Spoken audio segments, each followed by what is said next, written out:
Smiling through adversity, say holidaymakers. Met today by scores of helpers at St Pancras Station, but still no trains. A third day of suspended cross-channel services, but Eurostar say there is hope for the 55,000 passengers affected. Engineers have identified the fault which brought 6 trains to a halt and left thousands stranded. Tests are now underway on modifications which it's hoped will see passenger services resumed. 2,000 people were trapped on Friday and Saturday inside the Channel Tunnel after unprecedented weather in France saw water seeping into trains' electrical motors, according to Eurostar. Reports of passengers left for up to 16 hours, some without heating, lighting, food or water. Footage released this weekend from one passenger shows heated exchanges. No, leave them. They're telling me around. We just want to leave. That's it. We just want to go open the door and we get out of here. That's all.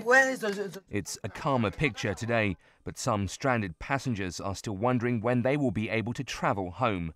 Eurostar says they will make an announcement before restarting services, but has already warned it won't be able to physically cope with the backlog of travellers. Passengers already advised to postpone or cancel their trips. The company has ordered a review of the weekend's chaos. We've run over 250,000 trains over the last 15 years. It's the first time this has happened. And 5 trains were trapped in the Channel Tunnel at the same time. We're concerned about the experiences that passengers had in the evacuation on those trains.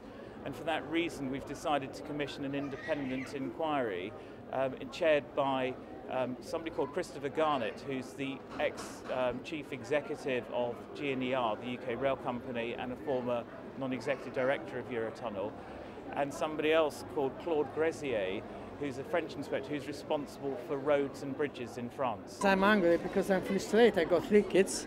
They suffer here. They've been suffering here for 3 days. I can't get home now to see my family for Christmas. I was really happy going home, spending Christmas with family. It's nothing. Every year we carry out a program called winterization, which is to protect the trains from cold weather and particularly from ingesting snow. Those modifications have worked successfully for the last 15 years. What caught us by surprise was actually the incident that occurred on Friday night. And for that very reason, that's why we've been running test trains yesterday to try and reenact the conditions. We now have found that something has occurred which is causing an ingestion of snow into the rear power cars on the trains. And we've made overnight modifications to prevent that happening, that we hope, on testing them again today, that those modifications will prove to be successful to allow us to resume service again. Well, we're going to miss out being with our family in France. We haven't seen them for quite a while. We've got 2 great-grandsons, one whom my husband hasn't seen yet. He'll be 8 months old. And it's just sad, really, I mean, I know, what can we do? Nothing. Nobody tells us anything except you must come again at 6 o'clock tonight to find out, and it'll be first come, first served. Well, we have another connection to make on a TGV. Got to get across Paris. So it's looking, we think we probably have to reorganise it for a later date. The latest today is that we're running 3 test trains with modifications that we've made overnight that we believe should be able to crack the problem that we've experienced. On the assumption that the test trains run successfully today, we'll make an announcement at 6 p.m. this evening about the resumption of services tomorrow. Since the beginning of this problem, we have not been well informed. There is nothing that is done to help us to, to give us an alternative to go home. It's especially a lack of information. I mean, it's not normal. We have more information from the media than from the Eurostar. First of all, they don't give you the good information. Someone give you not enough information, the other one is telling you something else. 1 minute they said, Dover is closed, you can't go anywhere, even with the bus or train, and another minute the other one is telling you, go to Dover, you can take the boat there or anything. I don't know what to do. I'm here 3 o'clock in the morning, and my train supposed to be the first train today at 6:20. I'm still here. I'm Nigel Harris, and I'm the managing editor of Rail magazine. Fantastic. Nigel, are we any nearer knowing what went wrong this weekend? Well, it looks like it, and it looks like, as in many of these things, something relatively simple. The big grills down either side of the streamlined locomotives that pull these trains, they suck cold air in to cool the 25,000 volt electrical machinery.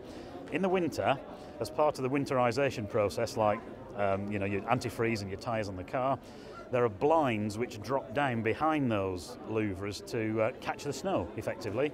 And it seems there's a problem with those blinds, which are made of Hessian. Either maybe the equipment, the Hessian spec was changed, maybe they were damaged, maybe they weren't there. We don't know yet, but that seems to be the problem. And once the snow gets on the electrical machinery, it melts condensers, runs to earth and trips everything out. But as we've seen, that was only the beginning of Eurostar and Eurotunnel's problems, wasn't it? What can we now see with a few days hindsight they did wrong? What was their disaster plan? How good was their reaction? Very good question. Actually, I think the breakdown's the least of the problems. Look, we all know things go wrong, things break, people make mistakes, and the engineers and the managers will nail that fairly quickly. Where I think this has been absolutely disgraceful is first Eurotunnel, who seems to be getting off quite lightly. To quote the great Clarkson, you've got a train broken down in a tunnel, how hard can it be? It's not going anywhere, you know you're not going to meet one coming the other way, to send in a locomotive and pull it out. That seemed to take an inordinate amount of time. Oversimplification, but there's a point there. When it's out, Eurostar's procedure for handling people was clearly lacking. If there was a disaster plan, then it clearly needs a good old rewrite, and it needs, I would suggest, some fairly regular rehearsals to make sure it works. Does it also need resignations from the top? No, actually, I don't think so. I'm never a fan of chief execs resigning. Richard Brown has done a good job for a long number of years. OK, his company's dropped the ball here, so my reaction is he should jolly well stay and sort it out. When Terminal 5 screwed up on the opening day, Willie Walsh sorted it. He sacked a couple of people who were directly responsible, didn't take his bonus, as I recall. And I think people forgive that sort of thing. They understand there's been a consequence and they move on. Richard's a great railwayman. He should stay and sort it out. And what about the customers? What do you think their reaction will be? Will they hold a grudge? Will they desert this company forever? Could they inflict long-term damage? They won't forget it. We don't forget Terminal 5. We don't forget things that happen. We have long memories, don't we? And nobody likes travel disrupted at any time, but to disrupt journeys home for Christmas is a deeply emotional thing to inflict on people, and they certainly won't forgive that. Long term, people need to travel, and I think once the immediate anger of the people here and at Brussels and in Paris dissipates, I think people understand that things go wrong. People want to travel, it's a great service, they will come back, but yeah, there's reputational damage, which with the compensation and stuff will also translate into some fairly big financial numbers. Well, I was going to ask you, what sort of damage, what sort of wound might this company have inflicted on itself? How bad? Well, it's certainly into the millions. You know, the business analysts are probably better placed than me to comment on that, but it's going to be a big number. Those blinds are going to turn out to have been very expensive, aren't they?